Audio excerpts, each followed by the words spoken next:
Comment faire face à une attaque provenant d'autrui? L'ego doit parvenir à intégrer la réalité que toute attaque, manipulation, violence ou comportement déviant porté à son égard ne fait pas partie du réel de la personne qui manifeste ces choses, mais fait partie du chevauchement d'une entité sur ladite personne. Bien vivre ce type d'événement implique que l'ego doit pouvoir faire la différence entre l'entité et l'ego, et ceci doit pouvoir s'actualiser sur le champ pour ne pas qu'il se fasse berner à penser que ce type de comportement fait partie du registre naturel d'un être humain. Il s'agit toujours d'un chevauchement.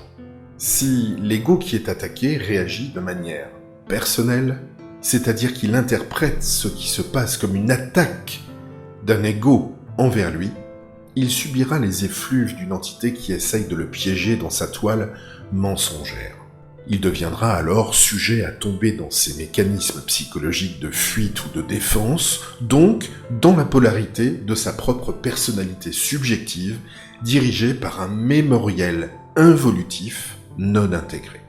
L'ego doit écouter son ressenti pour savoir s'il doit répondre ou pas à la personne qui agit ainsi envers lui, et si oui, il doit apprendre à manœuvrer pour tenter de ramener cette personne à elle-même, sans mettre de l'huile sur le feu, sans nourrir l'entité qui tente de les piéger tous les deux.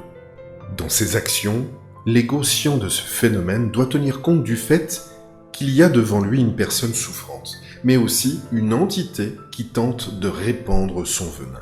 Il y a donc une fine ligne entre ces deux réalités qu'il doit parvenir à maintenir en équilibre pour protéger son énergie vitale tout en restant ouvert au réel de ce que vit l'autre. En conclusion, l'ego doit développer sa conscience et ses corps subtils pour devenir scient du réel derrière tout ce qui se passe. Ainsi, il cesse de tomber dans ses anciens réflexes psychologiques et cesse de se faire piéger par une émotivité qui ne lui appartient pas. Il reprend le gouvernail de son propre navire, de sa propre réalité multidimensionnelle et devient grand devant la vie. Au plaisir, Sandra Vimon.